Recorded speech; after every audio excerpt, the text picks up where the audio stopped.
Fala, Paulo. E aí, tudo Tudo bem? beleza? Tá me ouvindo bem? Tô tranquilo, e você? Tranquilo, tô chegando perfeitamente. Pessoal, sejam todos bem-vindos. Eu sou Carlos Silvio, apresento o programa Paiaiana Conectados todos os sábados ao meio-dia na Rádio Conectados. Você acessa radioconectados.com.br. Pode acompanhar também os nossos podcasts nas seguintes plataformas. Estamos no Spotify, Tunnel, Deezer, Cashbox, Google Podcast, Apple Podcast. Também tem tudo no site exclusivo do programa, que é paiaianaconectados.com.br. Hoje, 5 de julho de 2020, edição de número 102 do Em Quarentena. Já passaram por aqui nesse bate-papo 101 pessoas, 101 personalidades importantes, falando de muita coisa importante aqui nesse espaço no Instagram. E hoje também não é diferente, um convidado para lá de especial. Em alguns momentos no Brasil é muito comum a gente ouvir especialistas ou especialistas com várias teorias, vários argumentos bonitos, mas são poucos aqueles que decidem colocar a mão na massa, como a gente diz aqui no Brasil. O cara que está aqui na minha frente é formado em ciências sociais no Brasil, mas é aquele cara que não fica na teoria. Ele é autor de 3 livros. Um deles é esse aqui, ó, 20 Sonhos de Rua e uma História de Amor, em parceria com o grande Elvídio Matos. Por que ele é autor? Esse livro, por exemplo, é fruto de pôr a mão na massa. Paulo Escobar, que honra recebê-lo. Obrigado pela aceitação do convite, cara. Que é isso, tamo junto, tamo aí. Demorou um pouco, mas deu. Com certeza, com certeza. Paulo, antes da gente entrar até aqui na nossa pauta principal, eu gostaria que a gente começasse batendo papo pela tua história também. Você é chileno, é isso? Eu sou chileno, cheguei no Brasil em fevereiro de 88. Eu vim de lá porque meu pai ele tava fugido, né, da ditadura militar chilena e acabou tendo que vir. Na verdade, a intenção acho que não era nem parar aqui, a intenção era continuar indo para algum lugar e acabou parando no Bom Retiro, em São Paulo. Ele, se eu não me engano, ele deve ter chegado aqui em 83, 84 e depois ele foi me buscar em 88. Você tinha quantos anos na época? Então, puta, eu tinha 10 anos, eu tinha 9 para 10, eu ia fazer 10 anos. Eu sou de abril, eu cheguei aqui em fevereiro de 88 e eu tava com 9 e ia fazer 10. Você perdeu o sotaque todo, ô Paulo? Criado na rua, né? Então, eu aprendi a falar português na rua, na verdade. Eu ficava muito tempo brincando com a molecada, jogando bola e aí acabou perdendo, acabou aprendendo o português rueiro, na verdade. Você estudou aqui já em escola pública e tudo, né? Já, eu estudei a minha vida inteira em escola pública. Tipo, desde que no Chile eu já estudava na escola pública lá, né? Que era uma escola militarizada, no caso, porque estava no regime militar. E aí depois chegando aqui eu estudei na escola pública também. Desde que eu cheguei a fazer a quinta série até o final, foi sempre na escola pública. É verdade que você jogou 6 meses na Portuguesa, Paulo? Joguei na Portuguesa. Eu joguei, cara, e era muito louco porque foi no tempo que eu ia ver o Denner treinando, né? Do Denner, a época do Denner. Olha que sensacional, cara. Você viu? Era nos tempos Que do privilégio. terrão, né? Pô, que privilégio. Denner que foi considerado por muitos assim, que seria quase um novo Pelé, sei lá, diria assim, entendeu? O Denner era um cara espetacular, na verdade, porque ele não era era um cara muito de bairro também, então era um cara que eu acho que ele não perdeu a humildade, né? Era um cara que ele cumprimentava todo mundo, nunca teve isso de se achar acima de ninguém, e é lógico que a gente, moleque ali na base, ia ver ele, né, cara? Porque o cara era foda mesmo, demais, assim. Por que você desistiu, de certa forma, de ser jogador profissional? O que houve? Cara, eu jogava ao mesmo tempo que eu jogava em alguns times de várzea, eu jogava na base de outros, né? Que nem a Portuguesa. Joguei no Guapira também um tempo. joguei no São Bento também, então assim, mas chegou uma idade, eu lembro que a gente estava até com um grupo de pessoas que iriam para o São Paulo na época. Eu estava no meio dessa galera aí, mas aí eu não quis ir para lugar nenhum e continuei a vida. Então não desisti, treino, essas coisas, não queria mais saber não Agora de treinar. agora me tira uma dúvida.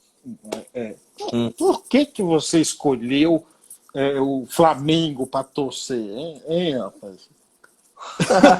Essa é a pergunta que todo mundo me faz, na real, e ainda falo, não, pô, você é chileno, mora em São Paulo e torce pro Flamengo. Por quê? Mano, eu cheguei que nem eu te falei, eu cheguei em 88. Eu tava pegando aquela geração final da época do Zico. E também pelo Flamengo ser esse time popular, né, cara? O time da favela e do sertão, né? E eu vi aquela final de 92 e fiquei mais flamenguista ainda. Aquela final contra o Botafogo, que o Maracanã veio abaixo. Não teve como não torcer, cara, pro Flamengo, na real. E no Chile você Tem torce coisa que pra não quem? dá pra explicar. No Chile você Eu sou torce Universidade do Chile, sou de Laú, no Chile. pra Laú, no Chile, é famoso. Laú, sim. Que... A torcida mais anarquista, falam, né? Tem uns cânticos da U que falam que é a torcida mais anarquista. Ela tem é verdade que a torcida do Chile lá tem um viés bastante político também, não é? A torcida da Universidade, o nome já fala, Los de Abajo, é uma torcida que ela tem uma identificação política muito grande, né? Ela foi criada por alguns caras do Frente Patriótico, movimento de resistência no Chile. E é Los de Abajo porque em cima ficava a torcida universitária e embaixo ficava o povão. E aí esse povão se organizou num cunho mais político também e criou Los de Abajo, né? Mas ela, desde seu nascimento, ela tem um cunho político, então não tinha como ser diferente, eu acho. Com a tua frequência de idas no Chile, você não perdeu o vínculo, né? Não, futebol, assim, porque eu tenho ido para o Chile, tenho andado também na Argentina bastante, no Uruguai. O Uruguai eu falo que é a segunda, que a terra, se eu pudesse escolher nascer em algum lugar, seria em Montevidéu, no bairro de La Teja. Por quê? E... Cara, porque, puta, La Teja tem uma coisa maravilhosa, é um bairro que tem um clube que é o Clube Atlético Progresso, que é um clube maravilhoso, tem uma relação com o seu bairro, com as pessoas do seu bairro. Agora, nesse tempo de pandemia mesmo, eles estão fazendo as chamadas, hoje as comunitárias, que são as panelas solidárias para quem tem menos condições de fazer a sua comida. O próprio clube está cedendo, os jogadores estão indo lá levar para os bares e para o próprio centro de treinamento, eles estão cozinhando para a galera ao seu redor. E eu acho que ainda tem isso, em grande parte do Uruguai, na Argentina também ainda se vê isso, são clubes que têm uma relação com o seu bairro. Por mais que eu seja, eu falo isso, né? Por mais flamenguista que eu seja, eu não sinto que o time é meu hoje. Se perdeu um pouco dessa relação, sabe? Uhum. Lá eles ainda têm isso, da relação do seu time, do seu bairro, as pessoas que estão no entorno. Eles trabalham pelo clube, se dão pelo clube, com orçamento às vezes que é muito menor do que os clubes brasileiros, assim. Então acho que tem alguma coisa do contra o futebol moderno que ainda existe no Uruguai e parte da Argentina também. Foi através de você que esse livro chegou às mãos de Mujica Marim? Foi através de... Quando eu fui agora em dezembro, eu fiquei 3 meses, né? Dessa última vez eu fiquei novembro, dezembro, janeiro. Fim de janeiro eu voltei. E eu, como trabalho com alguns freelas, com entrevistas de futebol, né? Com alguns jogadores para o Museu da Pelada, para o T-Vila. Também aí eu aproveitei no cunho político que eu gosto e consegui fechar essa entrevista com o Rica, que a TBT passou ela nos canais dela, né? Você entrevistou então, o Manga, ali eu cara? encontrei o Pepe ali. Você entrevistou? Entrevistei o Manga. Caraca, isso é algo, acho que, assim, um documento histórico. Não, e eu encontrei o Manga quando... Eu encontrei o Manga, eu acho que foi no comecinho de dezembro, e aí depois a Folha foi lá através do achado, né? Depois eu liguei pro Elvídio, né? Para ele entrar em contato com o Marcelo Gomes. E aí o Marcelo fez essa entrevista e toda essa ponte para o Manga poder chegar no Retiro dos Artistas ali no Rio de Janeiro, né? Ele tá aí já Mas hoje. eu encontrei o Manga lá. Já tá no Rio de Janeiro já. Ah, mas eu acho que é um trabalho sensacional, é um registro sensacional, cara. O Manga é uma figura histórica. No Uruguai eu entrevistei o Mujica, o Manga, o Pablo Forlán, o Rodolfo Pô, Rodrigues genial. e o... Rodolfo Rodrigues tomou, que ficou, jogou no Cruzeiro, no Bahia, e teve aquele gol, que ele larga a bola e o Ronaldo vai lá. Foi ele mesmo, mas nem lembrei ele disso. O outro mas uma entrevista legal que a gente conseguiu fazer lá foi com o Louco Abreu, cara. Que o Louco Abreu tá jogando ainda. Louco Abreu. Tá com 43 anos jogando. Cara, Louco Abreu que fez. Lembra qual Copa foi que ele foi bater um pênalti daquela cavada? 2010, Copa da África. Tem que ter coragem de fazer aquilo ali numa Copa do Mundo. Eu falei pra ele que ele deve ter matado mais de um uruguaio do coração naquele lance ali. Até quem não é uruguaio, que eu lembro desse jogo. Ô, Paulo. Um dos jogos mais lindos, eu acho, de Copa do Mundo. Concordo. E o Uruguai fez uma bela Copa ali, entendeu? O Uruguai tem essas coisas, né? 3.300.000 habitantes e os caras lançam seleções e times aí que são foda pra caralho, assim. Você tem 3 livros. Quais são os outros livros teu, Paulo? O primeiro livro que eu escrevi foi o Memórias da Rua, Amor, Luta e Maloca, né? Que foi, acho que foi em 2016, se eu não me engano. E são crônicas e contos sobre algumas pessoas que eu morei, que eu convivi durante esses anos de rua.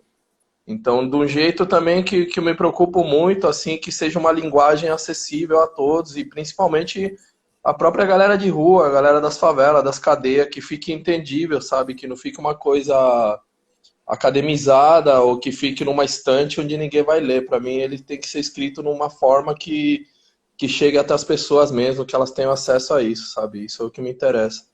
E aí, depois disso, passou um ano, 2016, acho que foi 17, depois, um ano depois, eu escrevi Memórias da Rua também, mas a continuação, a frase de baixo do título seria, o subtítulo, né, seria A Vida do Lado de Baixo.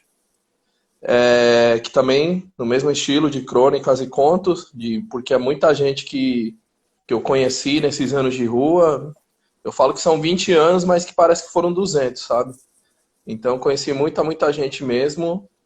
E eu tenho uma dívida com eles nesse sentido, porque são histórias, são coisas que me ensinaram demais a ver a vida de outra forma. Os moradores de rua, eu sempre falo, a população, os censos, a prefeitura, o Estado, todos os meios veem eles como números. Mas os caras, eles nunca me viram como número, eles me conhecem pelo meu nome, eles sabem quem eu sou, eles conhecem minha vida, eles conhecem o lado bom e o lado podre da minha vida também, é bem acessível para eles. Então, e durante esses 20 anos andando com eles, aconteceu muita coisa, e eu sentia que eu tinha que ter algum jeito de eternizá-los, sabe? E eu acho que o papel é isso, e também contando histórias no sentido que a história sempre é contada a partir do vencedor, do conquistador, do cara que leva a fama. E eu aprendi com o Eduardo Galeano, o Gael Garcia Marques, que na verdade a gente tem que contar a história dessa galera que muitas vezes fica anônima nos livros de história, nas academias e nos outros meios. E aí depois teve esse terceiro livro, que ano passado a gente escreveu com o Elvídio, que era uma ideia de escrever os relatos dos 20 sonhos de rua e uma história de amor, né? Que é um pouco um paralelo. A gente pensou um pouco no título nesse esquema do Neruda, né? 20 contos e uma canção desesperada, né? A gente só mudou mesmo. Só mostrar pro pessoal que eu tenho autografado aqui, ó. Autografado pelo Paulo Escobar e pelo Ovidio Matos. Eu fui no lançamento. Depois que eu li esse livro, Paulo, claro, eu não te falei isso porque eu não tive a oportunidade de conversar contigo após eu ler o livro. Tive com o Elvídio, e o que eu vou te falar agora, eu já falei para o Elvídio pessoalmente. Primeiro, parabenizá-lo pelos livros. O livro, cara, o fato de vocês deixarem a linguagem que foi dita pelos entrevistados, e aqui eu não vou tratá-los como moradores de rua, pelos entrevistados, é o que faz com que a gente leia e se coloque no lugar deles, cara, entendeu? É um sonho, o casal que vem a pé de Fortaleza também. Eu confesso para você que eu cheguei a me emocionar ao ler esse livro, porque você mergulha na vida deles, na vida das pessoas que têm sonhos aqui, ser advogado, músico. Acho isso assim. Então eu gostaria de te parabenizar. Eu acho que não é simplesmente um livro qualquer, é colocar essas pessoas na história, é dar voz a eles, e vocês fizeram isso para mim de uma forma brilhante também. Eu gostaria aqui de deixar meus parabéns publicamente para ti. Acho que o parabéns é para eles, na real, que eles que têm toda essa história, toda essa caminhada, tudo. Eu acho assim, por mais que o livro tem isso de que eu sempre falo que se tiver uma pessoa que lê o livro e enxerga o morador de rua de uma forma mais humana ou diferente, já vai ter valido a pena, sabe? Mas eu acho que a gente pode imaginar e eu acho que sentir um pouco, mas eu acho que só quem mora na rua sabe, na real, o que é, mano. Tá ali, né, nesse distanciamento social forçado que eles vivem desde que o mundo é mundo e desde que a sociedade os encara como excluídos, sabe? Eu acho que o morador de rua, ele tem um lance desse distanciamento social, que a sociedade força o distanciamento a eles e não é de hoje. Então acho que a pandemia é só mais uma crise que veio para fazer com que a população se afaste mais do morador de rua ainda do que ela já se afasta, mano. Então acho que eles já vivem esse distanciamento social aí. Isso que você falou é importante, porque no dia do lançamento eu fiquei conversando um bom tempo lá com um deles, que inclusive é o web design. O cara fala muito bem, se expressa muito bem, assim, me contou bastante história da vida dele, e eu já peguei essa história dele, assim, e até me deu mais vontade de ler o livro após ouvi-lo, porque a maneira que ele se contava as coisas, a maneira que ele relatava a vida dele, os obstáculos também, eu acho que isso é super importante. Mas o que vocês fizeram foram deixar um pouco a teoria e ir viver um mundo que as pessoas veem apenas como sub-humano, como pessoas que não merecem o mesmo tipo de respeito.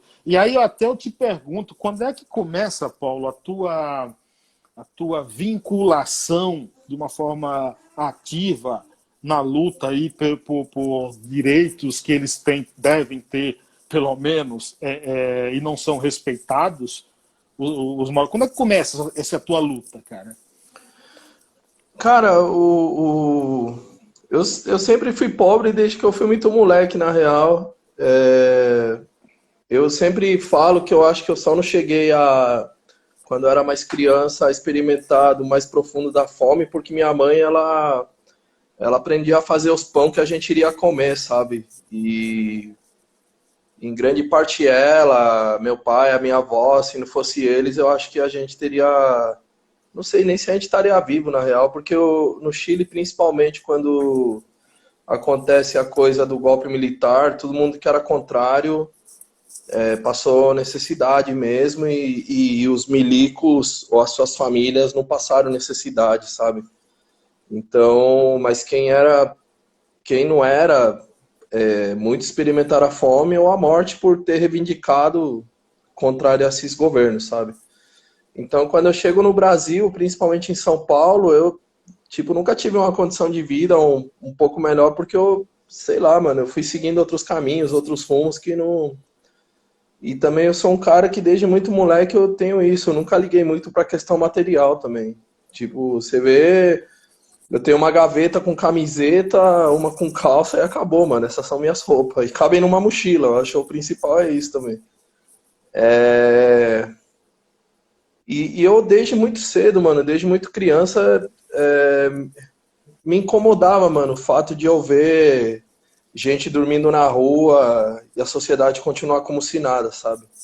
Sempre me chamou a atenção o lance de que tinha muita gente dormindo na rua Em São Paulo, quando eu morei no Bom Retiro, eu já reparava isso, tinha muita gente dormindo ali na região, né? E nunca me foi um fato confortável. Eu, depois, no final de 2000, né, no começo de, quer dizer, final de 99 para 2000, eu comecei a ajudar a galera de rua no Jaçanã, que eu morei na Zona Norte durante muitos anos, meus pais moram lá até hoje. Então a galera tinha uma galera que dormia na praça do Jaçanã, e eu, mano, era eu praticamente sozinho tentando ajudar os caras. Eu lembro que tinha cara que eu achava na rua e levava pra casa, mano.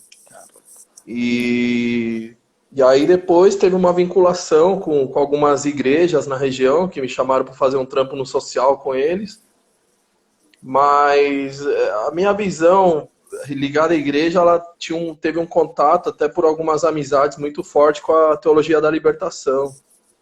Então um dos caras que me ajudou a pagar a minha faculdade, por exemplo, foi o Frei Beto, mano. Uhum.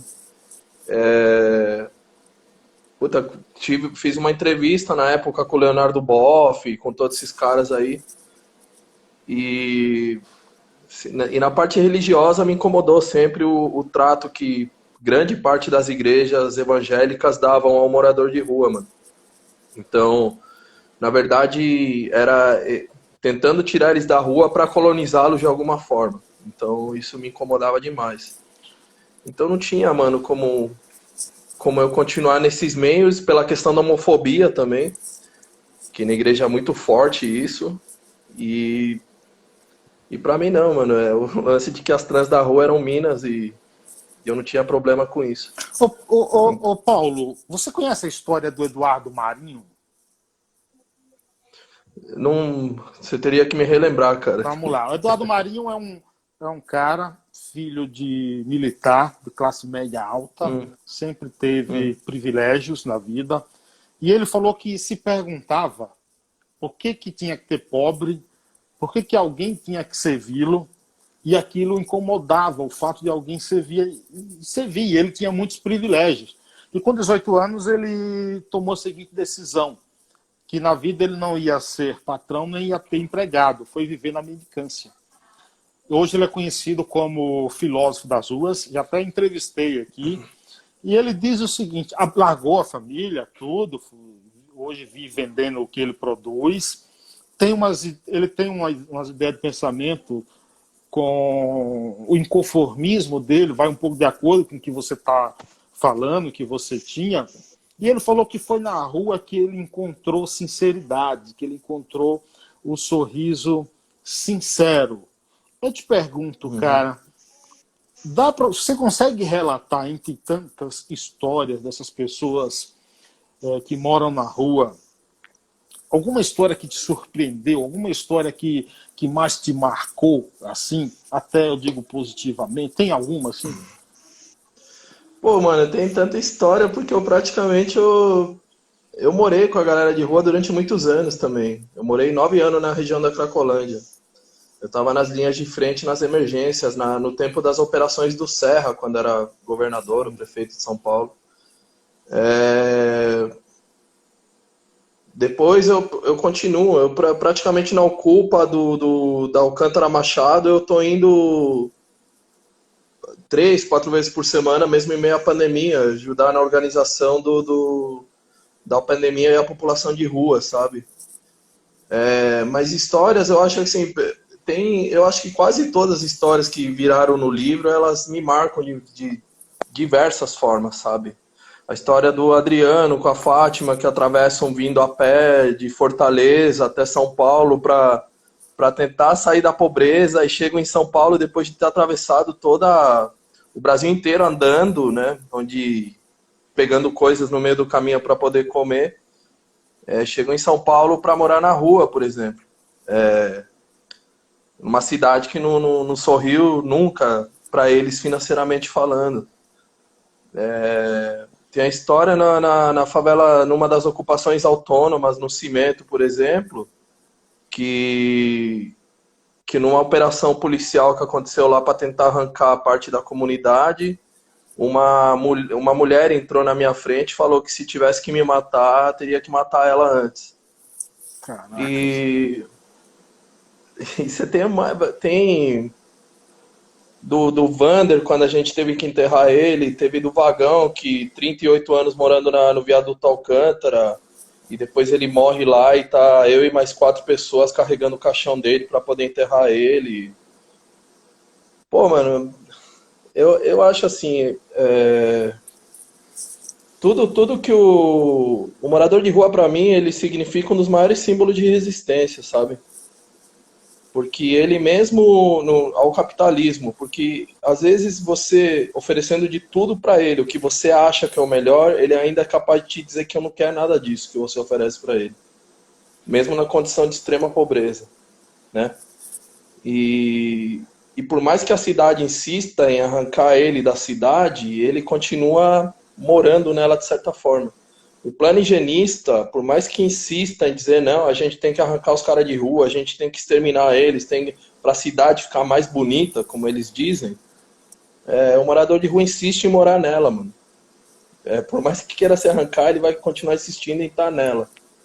E eu acho isso que é um símbolo de resistência ferrada, assim, do que é o morador de rua nessas cidades, nessas grandes capitais, sabe? Eu costumo falar que o prazer do Estado é ver a morte do mais pobre. Uhum.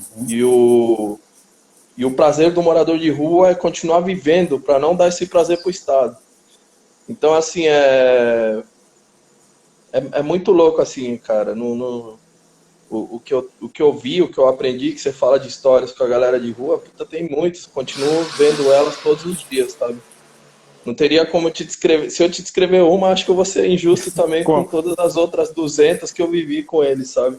Você falou em Estado aí, e há cerca de um mês, mais ou menos, que eu entrei em contato contigo para te convidar para bater um papo. Até você falou, rapaz, está difícil agora porque eu tô lá na rua, tô lá com o pessoal, cuidando, essa pandemia toda. Eu te pergunto, cara, o Estado chegou nos moradores de rua com algum EPI, por exemplo, algum kit, por exemplo, algum álcool gel, você que está lá dentro, o Estado pelo menos se apresentou, deu as caras? Cara, assim, nesses 20 anos que eu tô com a rua, indo para 21, eu nunca vi o Estado fazer algo que o morador de rua realmente curtisse. Isso é o primeiro. Porque toda a política pública que é chamada, ela não é pensada junto com o morador de rua, mano. Ela é pensada verticalmente, entendeu? Toda a política pública é pensada de maneira vertical, ela não é horizontal, não é pensada com eles, não é a partir deles. Então, a maioria das gestões, das prefeituras, tanto de chamadas direitas como chamadas esquerdas, sempre disseram para o morador de rua, eu tenho uma solução, mas ela não foi pensada com os caras. Então, e agora na pandemia eu acho que menos ainda. Em São Paulo, por exemplo, a gente não sabe o número real de quantos moradores de rua estão infectados, ou quantos morreram, ou quantos morreram de Covid. Você não tem um número sobre isso. E nem acho que vai ter. E não sei se tem uma preocupação também na prefeitura e no estado criar dados sobre isso, de dizer tantos moradores de rua. A gente teve num espaço de 3 ocupas na Alcântara Machado. Tipo, Alcântara Machado, o Cimento 1 quilômetro depois, e o Guadalajara. Entre um raio de um quilômetro, 1,5 quilômetro, na Radial Leste, eram 3 ocupações autônomas com aproximadamente 1.200 moradores de rua morando nelas. Então, e agora, na pandemia, não chega. O Alcântara, eu acho assim, por que eu falo que a rua é a lição anarquista da cidade de São Paulo? Porque é o velho nós por nós mesmo. Não baseado em textos acadêmicos, em teorias que estão dentro de 4 paredes. Eles vivem isso. O morador de rua vive o nós por nós. No seu dia a dia, se não for a organização deles, com pessoas que somam de fora, não sei o que, não ia chegar máscara, não ia chegar EPI, não ia chegar comida, entendeu? Entre eles mesmos se organizam, não tem... E também na Alcântara, também, ou em outros lugares onde tem concentrações e ocupações autônomas de moradores de rua, a gente nunca esperou nada do Estado. Eu acho que a única coisa que a gente sempre espera do Estado é a repressão. Fora isso, a gente não espera mais nada, não tem. E por isso que a gente se organiza há 8 anos na Ocupa Autônoma da Alcântara Machado, não esperando nada do Estado, na real. A gente não espera nada. A gente se organiza entre a gente mesmo, faz as reuniões junto com os moradores de rua. Como é a organização local, por exemplo, o número que a prefeitura, o Estado poderiam observar. Na região da Alcântara Machado, naquele pedaço ali, o número de roubos e de tudo mais diminuiu, cara. Os próprios moradores de rua sabem que a sociedade já não enxerga eles bem, né? Então, se a quantidade de roubos continuar, quem é o primeiro culpado? Pode não ser qualquer morador de rua, mas todo roubo que acontece na região do Brás, eles vão lá, achando que é alguém de lá, que alguém pegou, que não sei o que, sabe? Mas a gente teve um pouco desse aprendizado zapatista, eu costumo dizer, né? Uhum. Se a gente fosse esperar o Estado, se a gente fosse esperar a prefeitura, o governo estadual, federal, o que fosse, eu acho que a gente estaria morrendo de fome debaixo dos viadutos, sabe? Você acha que, por exemplo, essa flexibilização, porque eu digo o seguinte, quando os dados diziam que tinha um morto, a gente tinha que ficar em casa, isolamento social. Agora Sim. o vírus chegou na região periférica, os números continuam aumentando, morrendo mais de 1.000 pessoas por dia, e aí tem que começar uma tal flexibilização da quarentena. Você acha que isso é mais um testemunho do que o Estado está pouco ligando para a classe baixa? O Estado não liga para a classe baixa. Eu acho que a primeira susto do corona, quando ele chegou, é porque ele estava sendo trazido pelos ricos. As pessoas que costumavam ir viajar na Itália, em outros lugares do mundo, começaram a ser contaminados primeiros, porque era uma doença que eles trouxeram de fora. E essa era a preocupação máxima, autoridades sendo contaminadas e não sei o quê. Eu costumo pensar que se o corona ele tivesse começado na galera mais pobre, não teria tido quarentena. Se fosse uma doença que só atacasse as alas mais pobres, eu acho que não teria nada disso. Eu acho que a gente não teria tido quarentena, eu acho que a gente não teria tido nada disso. Mas como é uma doença que está atacando o rico também, essa é a preocupação toda, sabe? Essas zonas de isolamento, você pode ver, o lugar onde mais está matando hoje é na Sapopemba, na Zona Leste, na Brasilândia, Grajaú, em Bolsões periféricos, no Grajaú, então é nesses lugares. E não, é uma doença democrática, que eles dizem, porque atinge todo mundo, mas mata mais os pobres, mano. Essa parte ela continua sendo tirânica. Então, não. E sim, eu acho que todos seguiram o plano que o Bolsonaro tinha.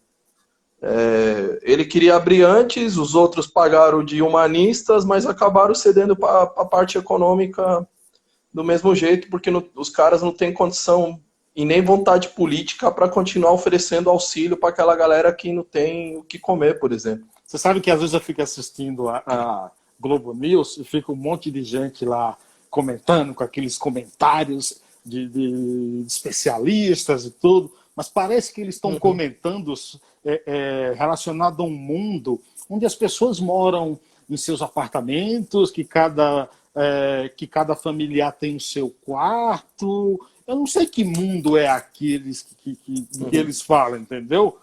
Porque Eu fico em casa, cara. Tipo, eu terminei de escrever agora, traduzi ele para o espanhol, o último livro que chama Os Mais Pobres na Pandemia. Que é uma visão, são histórias a partir que eu vi durante esse tempo da galera de rua, como que algumas histórias de pessoas que estão no meio dessa pandemia toda. E eu escrevi ele no português e traduzi ele para o espanhol também, né?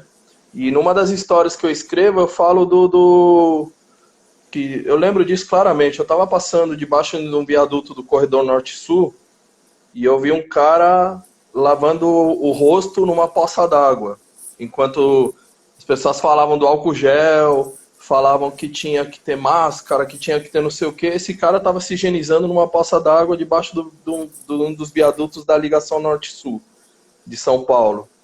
Da ligação leste-oeste, desculpa, aquela que pega 23 de maio ali. sim.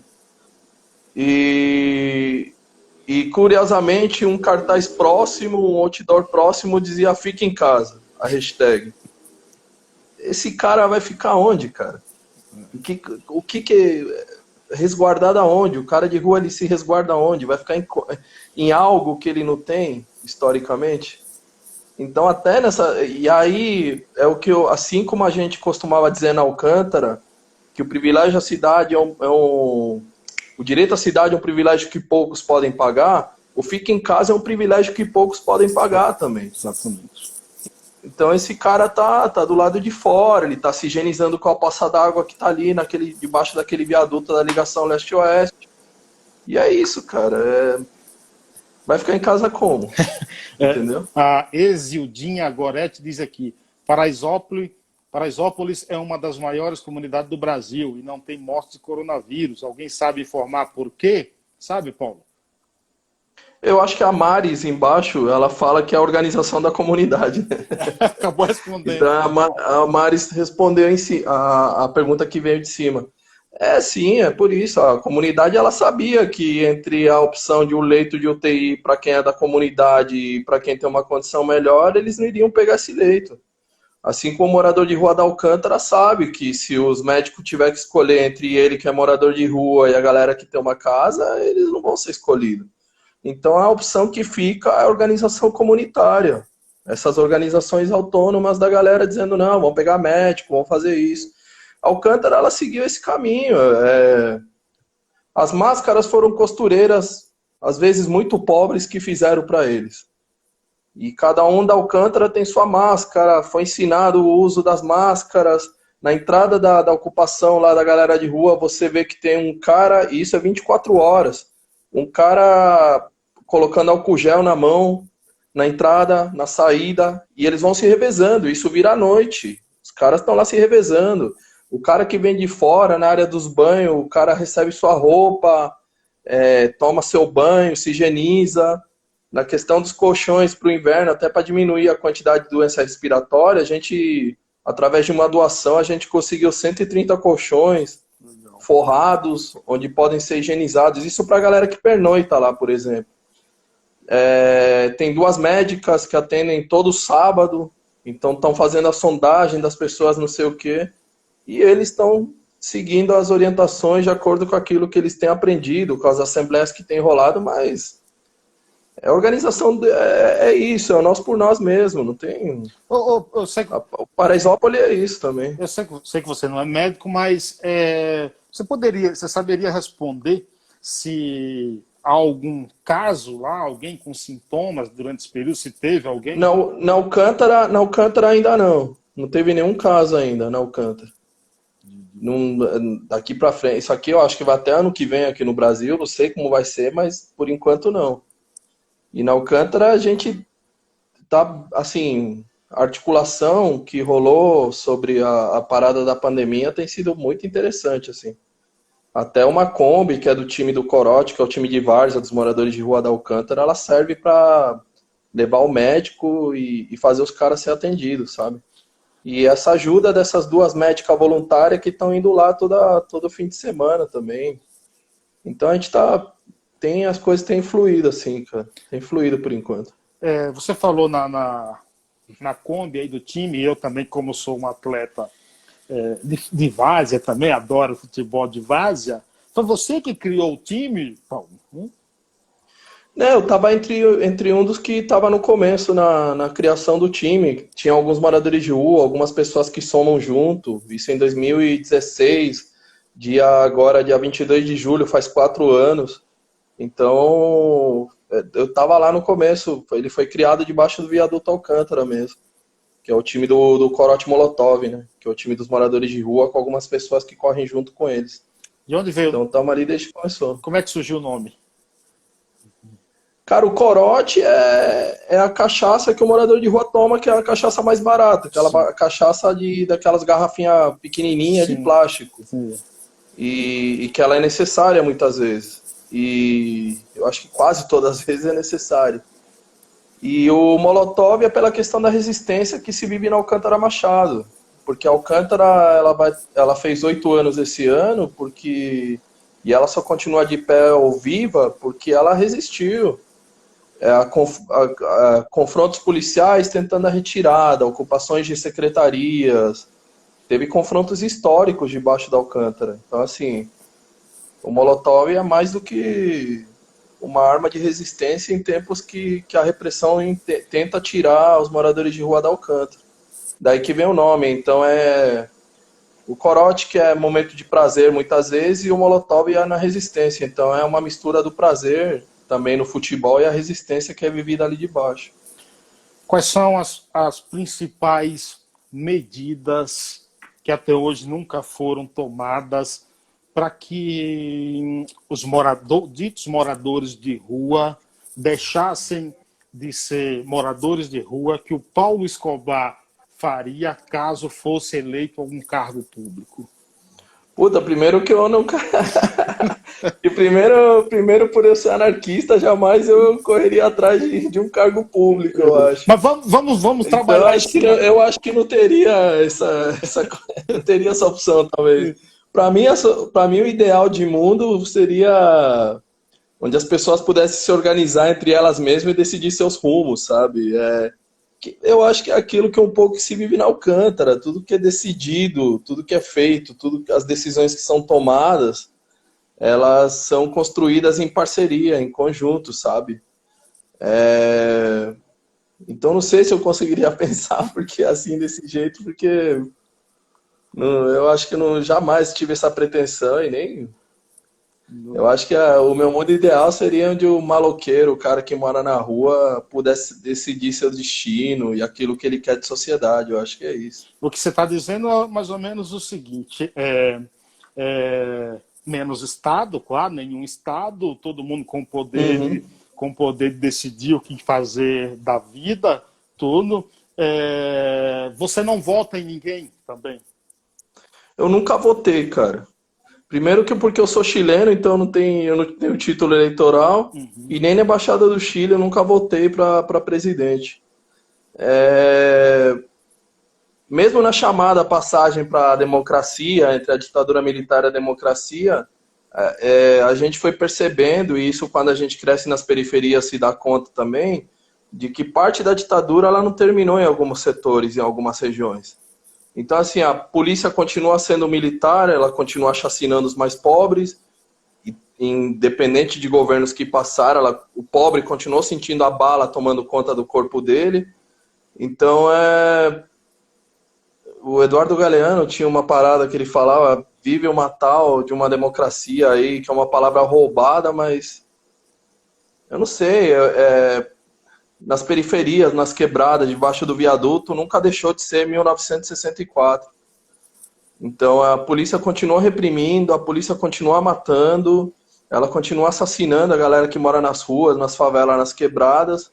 Então acho que parte da ditadura ela não terminou. Então, e ela muitas vezes só é denunciada, até no caso dos momentos que a gente vive hoje, quando ela toca os setores da classe média alta, porque assim, negro morrer na mão da polícia, morreram nas gestões do PT, do PSDB, nos morros e nas favelas, a chacina contra os negros nunca deixou de existir. Que eu acho que o que faltou de uns anos para cá, talvez, foi uma falta de honestidade em dizer que a violência policial ela não começou de janeiro de 2020 para cá. Então não tinha como eu, mesmo com todo esse contexto, esse rolê de estar com a galera de rua, eu enxergar de que poderia haver uma opção viável, sabe? Porque não sei, no Brasil, onde que a galera mais pobre, de certa forma, deixou de morrer, deixou de ser assassinada pela sua condição social, para ter uma vida mais digna, talvez, sei lá. O Fabiano Lopes diz aqui o seguinte, ao Paulo. Mentira, ele vai ser candidato a vice na chapa de Suplicy. Agora...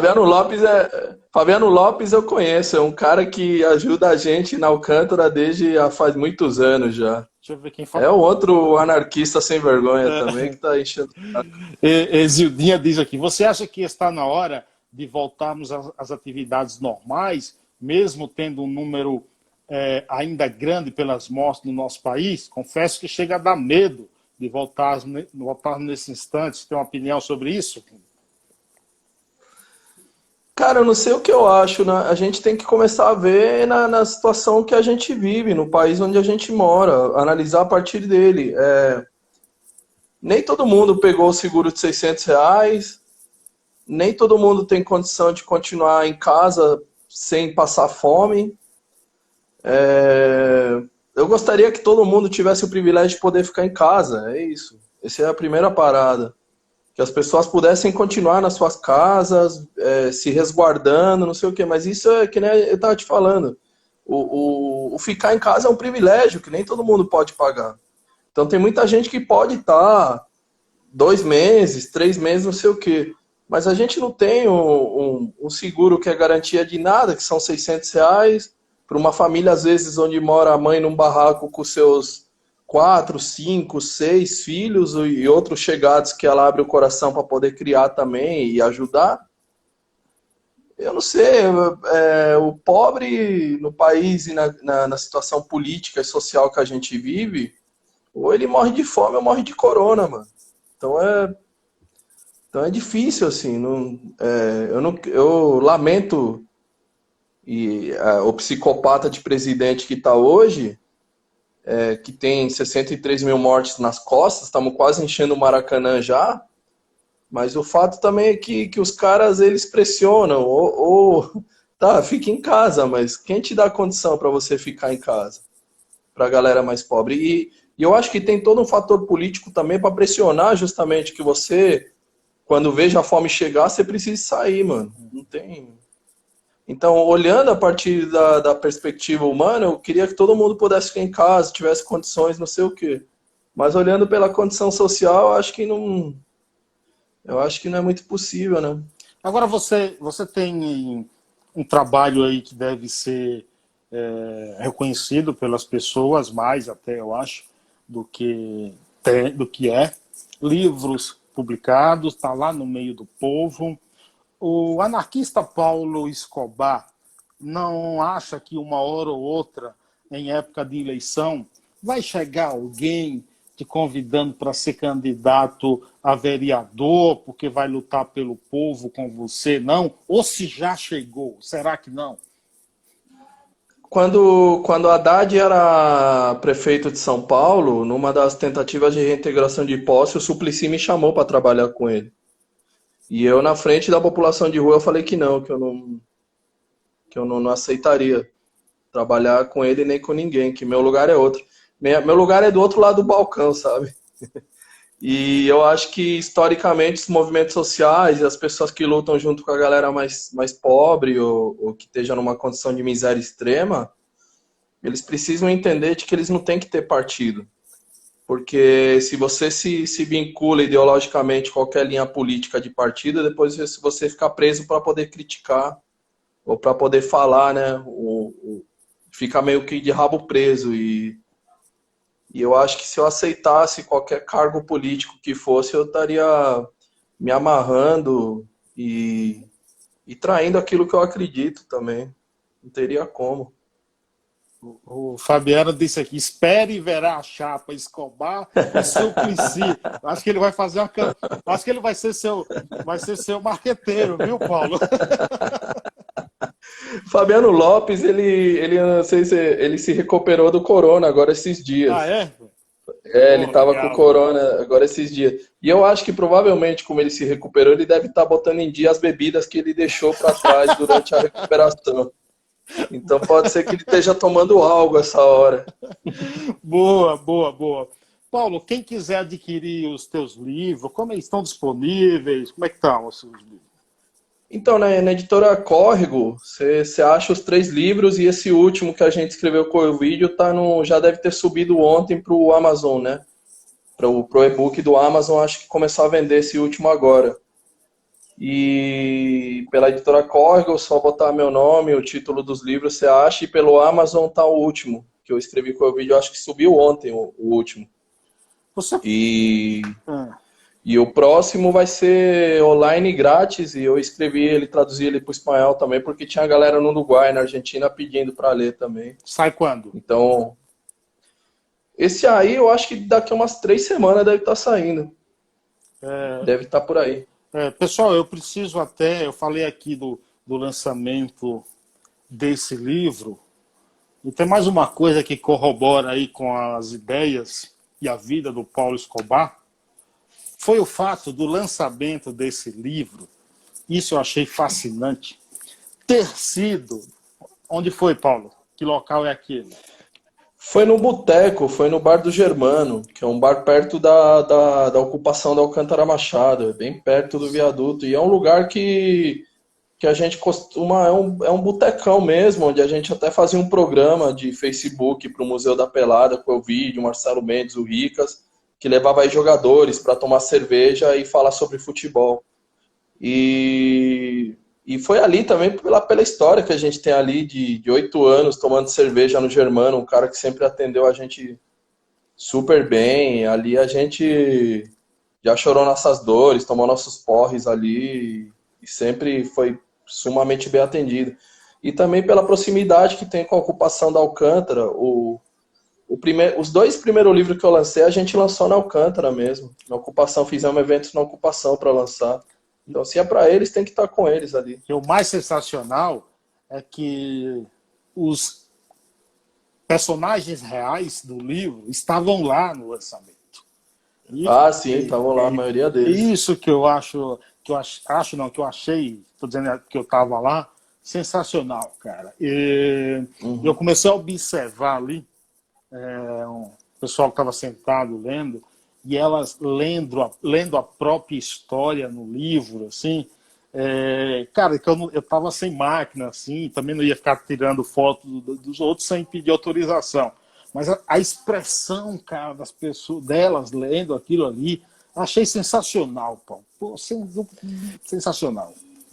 Você sabe que teve muita gente que os 2 primeiros livros eu li as histórias para alguns deles, sobre eles, sobre o que tinha sido escrito. No primeiro livro tem a história de Rosa, né, que é uma moradora de rua que morou comigo há alguns anos, e ela é uma mulher que ela estava tentando aprender a ler e escrever. Tinha suas crenças que eu achava maravilhosa, o jeito que ela acreditava nas coisas que ela acreditava, e eu lembro que eu escrevi a história dela, e depois uma escola pública, através de uma professora na Zona Leste de São Paulo, começou a escrever as histórias para os alunos trabalhando redação, essas coisas. Cara, eu nunca fui um cara muito bom de português, na real, que eu falei, caralho, eu tô dentro da escola e nas aulas de português dessa professora, sobre interpretação de texto, todas essas coisas aí. E ela e os alunos pediram para mim mandar uma foto, a história da Rosa escrita na sala de aula.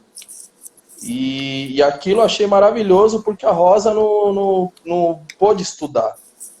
Ela, pelas questões da vida, ela teve que sair para trabalhar, para criar seus filhos, e ela não teve como estudar. Então, aquele dia eu me senti como que a história tinha sido vingada, sabe? A Rosa entrou para a escola de um jeito ou de outro. Então, eu achei aquilo maravilhoso. Entrou em escolas, os livros, o primeiro e o segundo, principalmente, eles foram lidos na cadeia. Teve 2 livros que ficaram na cadeia, os caras não quiseram tirar, os caras depois saíam e o livro continuava lá dentro. E os moradores de rua, a gente sempre destinava pela editora 20, 30 livros para que eles pudessem ler. Tinha uma avó de uma menina que mora na quebrada da Zona Sul aqui de São Paulo, que ela toda noite lia uma história para a avó dela. Então, assim, ele se espalhou nos lugares onde ele tinha que se espalhar.